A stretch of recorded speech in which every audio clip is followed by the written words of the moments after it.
Welcome back to Outdoors with Larry Ray, brought to you proudly by Tennessee Wildlife Resource Agency, Barton Power Sports, Sportsman's Warehouse, and Best Care Home Services. Hey, welcome back to Outdoors with Larry Ray. Very interesting comment. Love the talk with John Butler and John Charles Wilson about the Agri Center Youth Fishing Rodeo. You folks out there know that I've been around a long, long time, and how much I love junior fishing rodeos, and so great to see that event coming back on May the 18th. Speaking of coming back, the man that's going to join us now on this first Saturday as we sit in with Dave Gabbert and Gene Smith. Good morning. Is a man that hopes that quail come back, and he's been part of that since he was a kid growing up in North Alabama. And I've known Walker Morris for a long time and know his passion for quail, and really was happy to see that the Arkansas Game and Fish Commission, where I grew up in Arkansas, recently honored Walker with one of the landowner awards for the work that he's done on his farm in Earl, Arkansas. First of all, good morning, Walker. Morning. You never get tired of talking quail, I know. So let's jump into this a little bit about give my audience a little bit of brief background on you. Glad to do it, Larry. I'm honored to have been given recognized by the Arkansas Game and Fish. I've done as much work with them as I could over the last 12 or 13 years. And it's gratifying to be recognized for it. But I would mainly like to encourage landowners who have any interest at all in wildlife and the outdoors looking into various CRP programs, Conservation Reserve Program, and some of the offerings there. They call them conservation practices. Yes. And the main thing is that if you improve habitat for quail, they're at the bottom of the food chain, it helps everybody else up the food chain. There are 20 or 30 ground nesting birds that are benefited, turkeys, deer, everything above them benefits from that. If you go out and plant green food plots for deer, it helps the deer. It might help a little bit with the turkeys, but it doesn't do anything else for those smaller animals, rabbits and the songbirds and all that. So I'd like to encourage people to check with their USDA NRCS office and find out about some of these programs. CP33 and CP42 are important programs. And but you grew up. Now talk about how you got to where you are today, because you're retired Northwest Airline pilot. I grew up on a family farm in Alabama that some of my ancestors had settled in the 1830s, and wow. I hunted the descendants of the quail that my great-great-grandfather hunted, and it was a great pleasure. My dad was a consummate quail hunter. He hunted all his life and killed his last quail. I've got a picture of him with his last quail when he was 84 years old. So wow, really? And he had bird dogs all of my life, all of his life, I guess.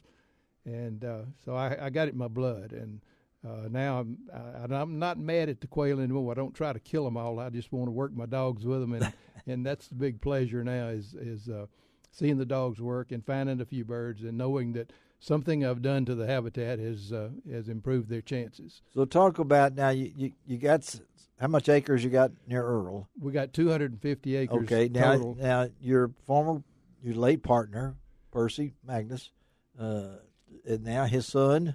Lon is involved in this. Talk about how that started and what was the original plan.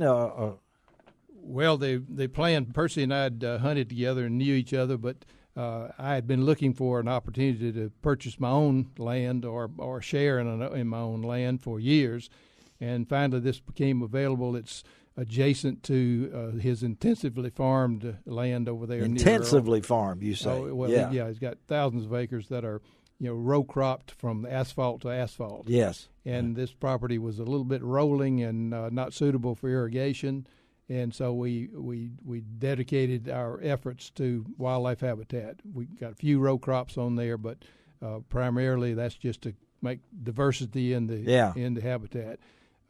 Primarily, we've enrolled in some CRP practices that include growing native warm season grasses and forbs and stuff that really benefit the quail. And we planted a number of quail need brushy cover for some protection, and we planted plum thickets and sumac and false indigo and stuff like that to give them those islands of brushy stuff that they need. Well, you don't think Earl is a hotbed for quail. No, it's not. I mean, I think Earl, my wife grew up in the flatlands of East Arkansas, not far from Earl. You think you took this property, and this was I can't imagine Dave Gabbert just followed the quail situation since he was a kid, I know, and now lives in Henderson County up there. And this has taken an effort. I mean, this you say it's close.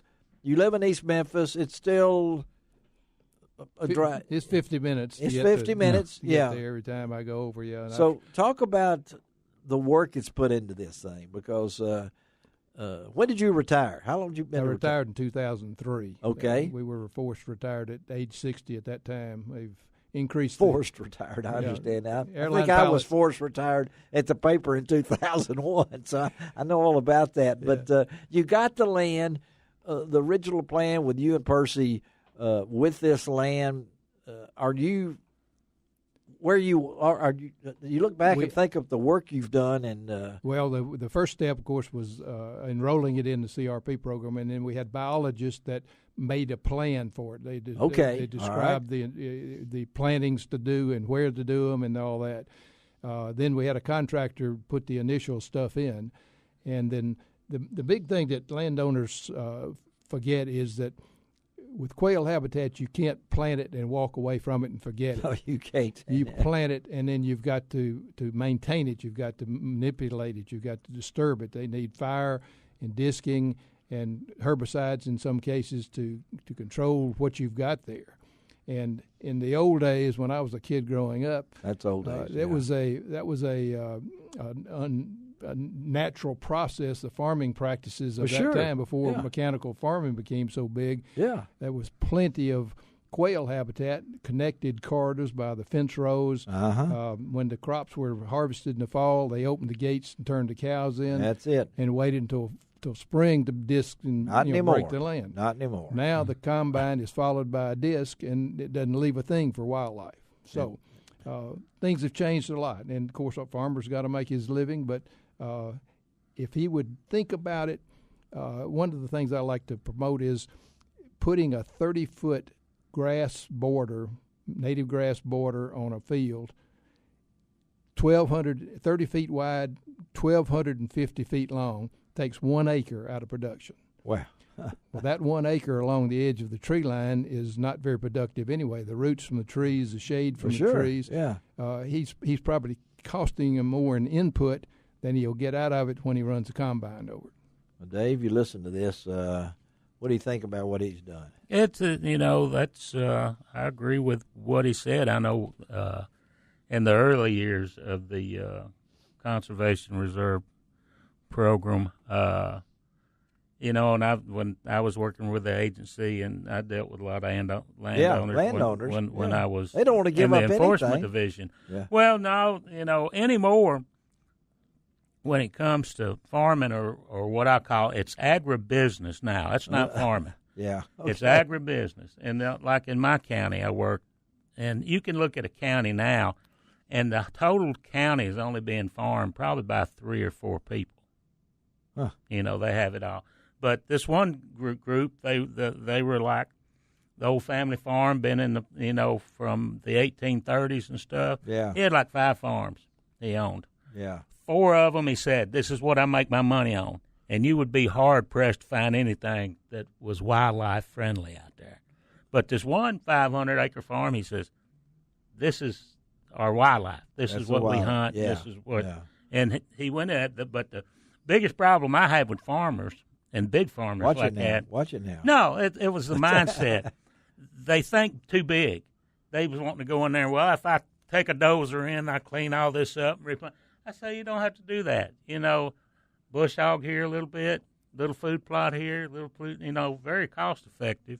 But the one thing I found, with the conservation reserve, the native warm season grasses that's beneficial for wildlife, what a lot of people, why they don't plant them, it looks ratty.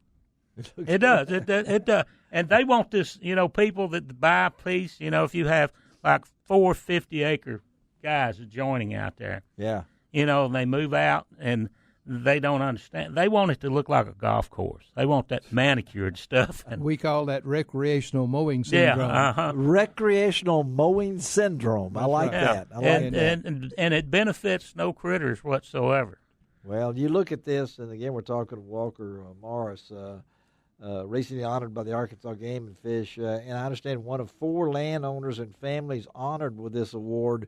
And I read some of the comments that my good friend Jim Harris wrote an article about, and you can read this in the May issue of the Mid-South Hunting and Fishing News coming out, the story about Walker and other people around the country that it takes some extra effort to do what Walker is asking to do, but I know there's another. And Johnny McFarland has said this many times on here, Walker. We know that we're the stewards of the land. And sometimes as stewards of the land, we neglect some things that we need to do and don't see the big picture because of the small picture that's blotting. I call them like floaters in my eye.